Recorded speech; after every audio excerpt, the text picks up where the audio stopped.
Good morning. This is Robert Sin. Many of you know me on CEO.ca as Goldfinger. Some of you know me on Twitter as @CEO Technician. I'm a pretty regular blogger on precious metals, junior mining, and even just broader market themes. Once again, it is a pleasure to be speaking at the Metals Investor Forum. And you can see the title of my presentation, Seasonal Tendencies in Junior Mining, is the PDAC Curse real? So kind of apropos because we're heading into PDAC week.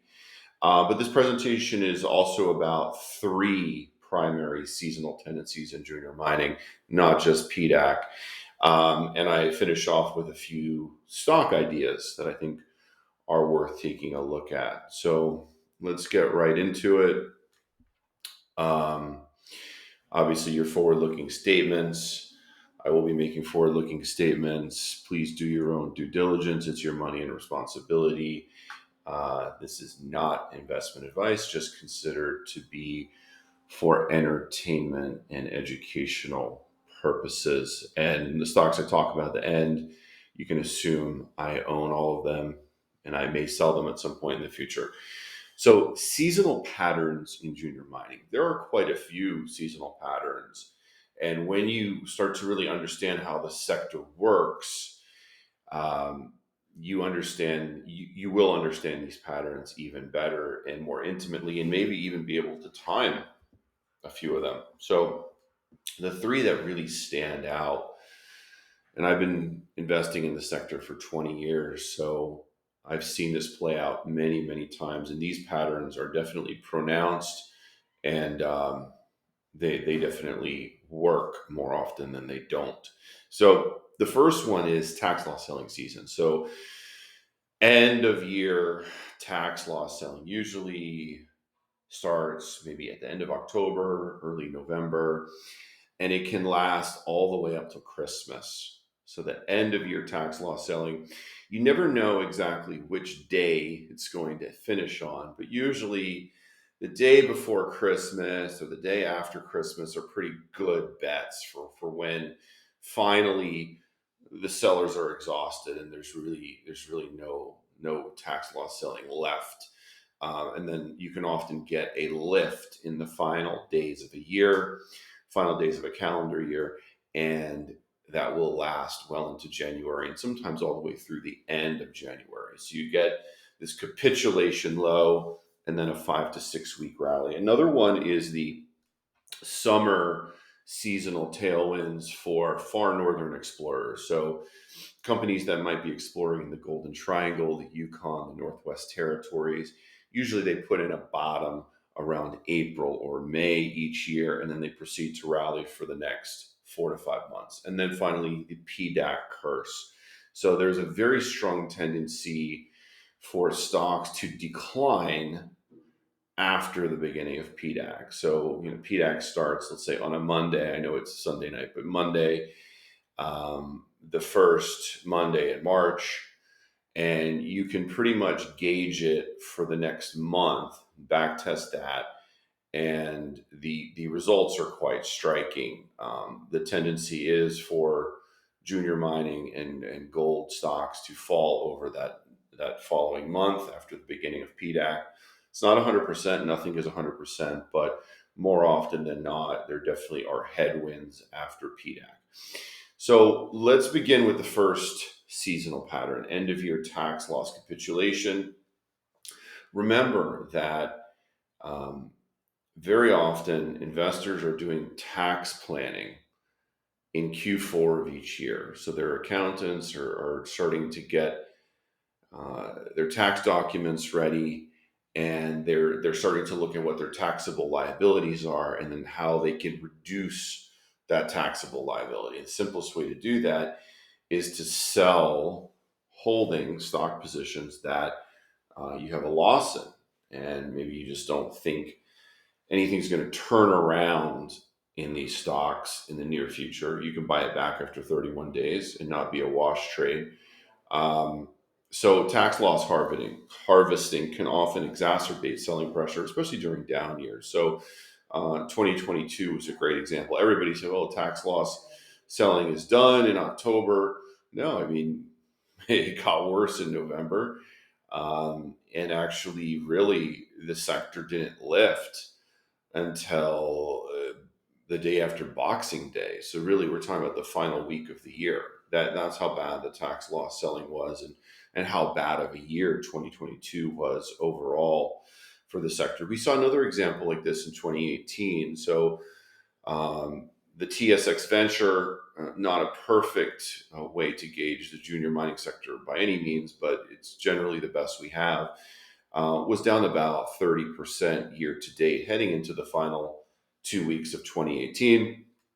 And venture listed stocks staged a powerful rally during the final days of 2018. And as I mentioned, we saw a very similar pattern last year in 2022, where actually down about 35% heading into Christmas, and then a pretty nice sharp rally from uh, when markets reopened after Boxing Day all the way through the end of January. We won't talk about what happened in February. That's not the point of this presentation.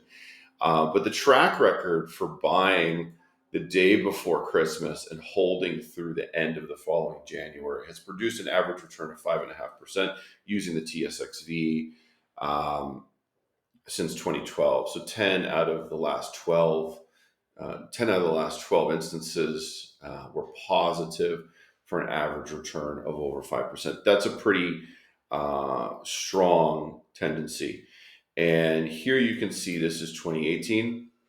So obviously November all the way till Christmas, pretty much straight down for the venture, down for the juniors, ugly, ugly, ugly.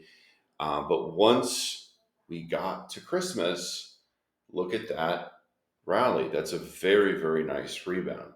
So, the key here is to understand that there's a few things at work.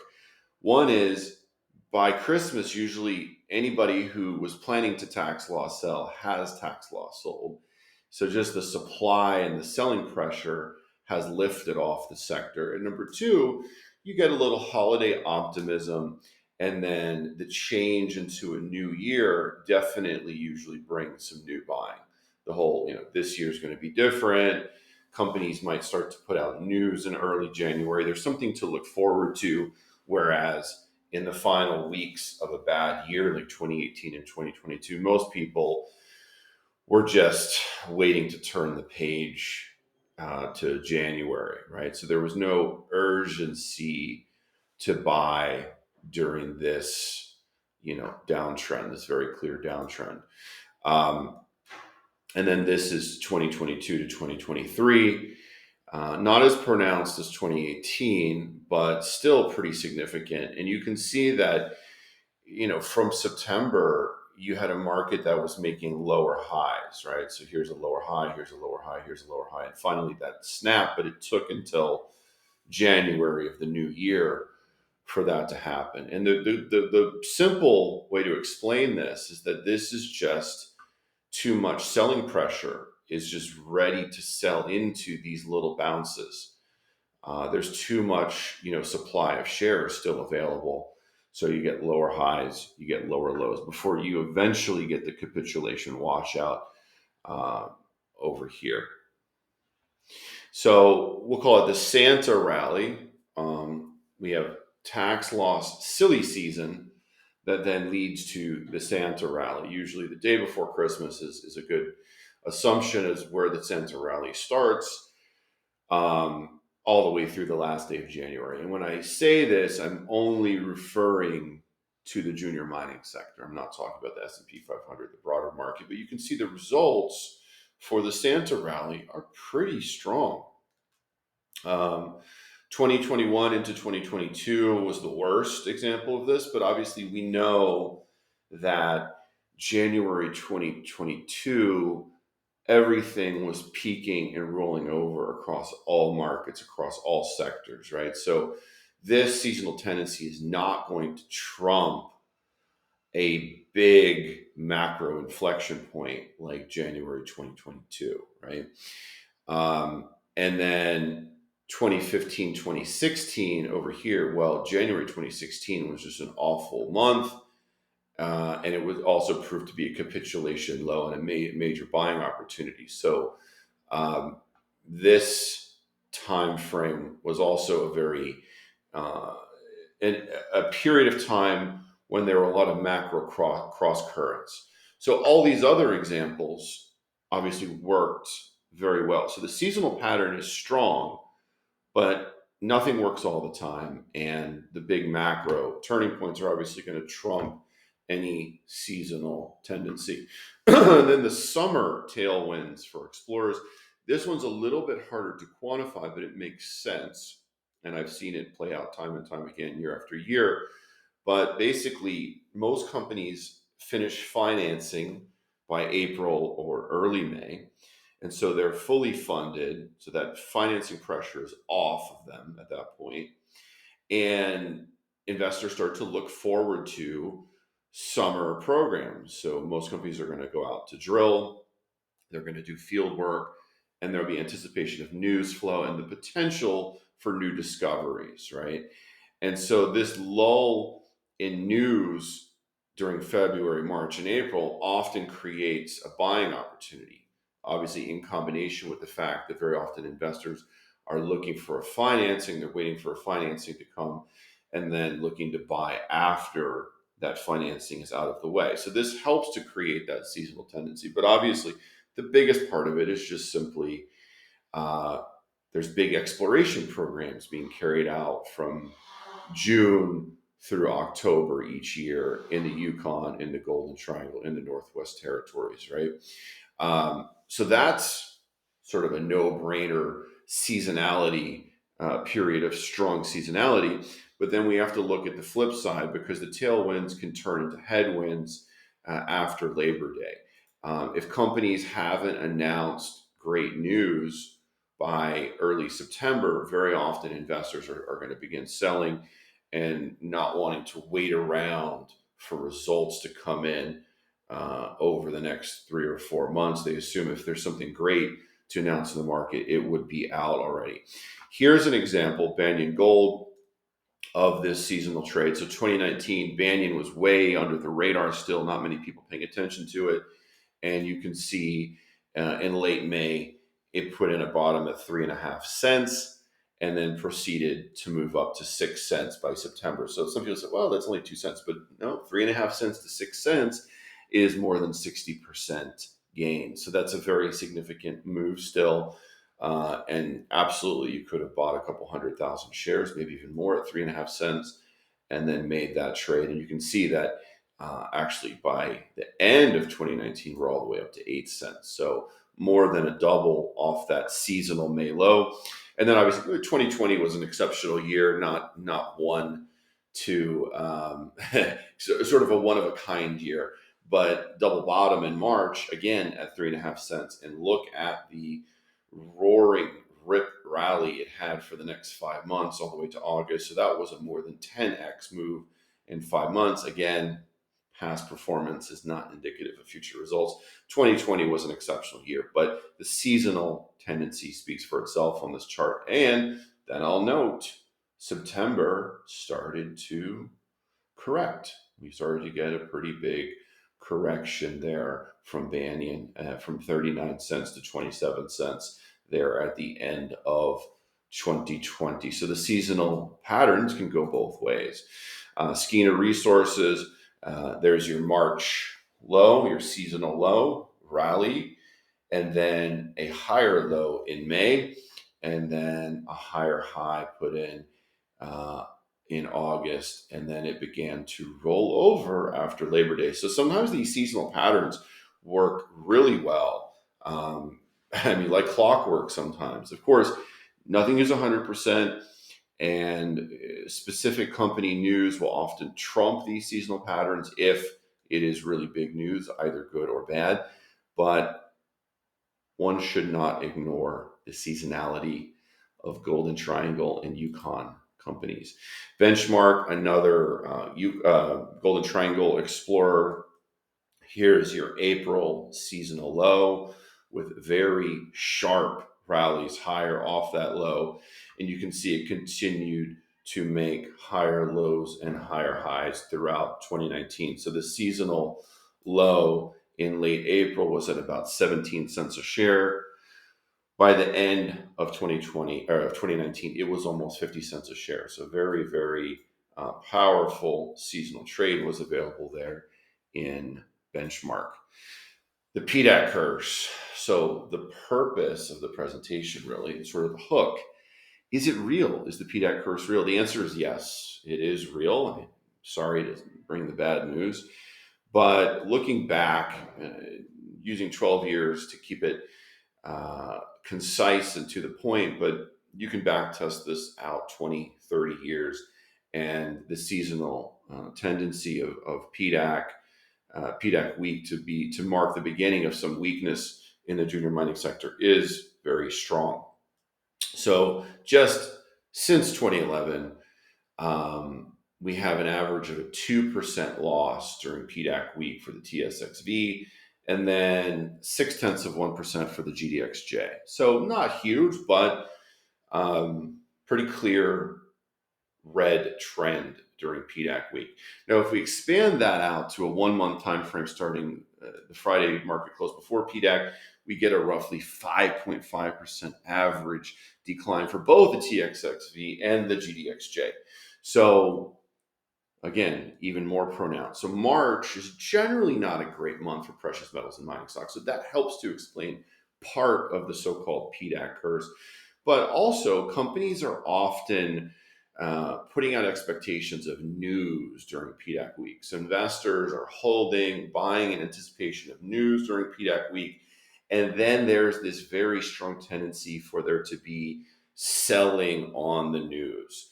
The news has to be above expectations, well above expectations, for there not to be selling on news. So there is this natural tendency to sell on the news.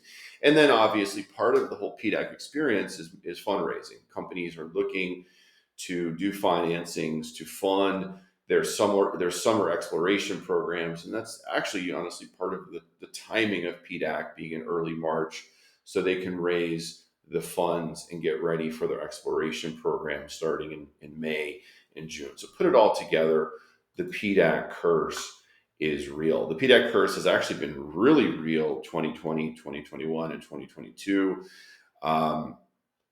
We know that 2020 was a unique year, obviously, and then things turned around very soon thereafter, a few weeks after PDAC.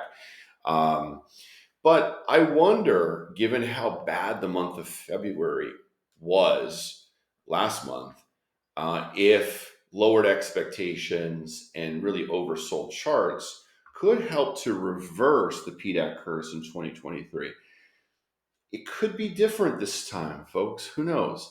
But I am much less focused on a little more near-term downside in share prices and much more focused on buying opportunities setting up for March and April. So I'm looking at companies with strong catalysts and beaten down share prices that could buck the PDAC curse.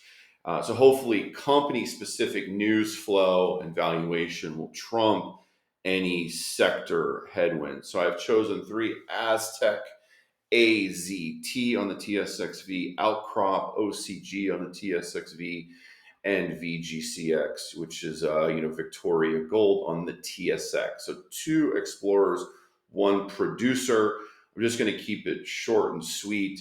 Aztec just completed a $1.1 million financing at 25 cents with no warrants and no finder's fees. So the company is well funded. They have begun a core drill program at their Tombstone project in Arizona, about 2,500 meters of core drilling, focusing on expanding the near surface gold and silver zones with depth and strike length. So stepping out from known areas and getting ready to put together a resource 43101 for Tombstone in 2023.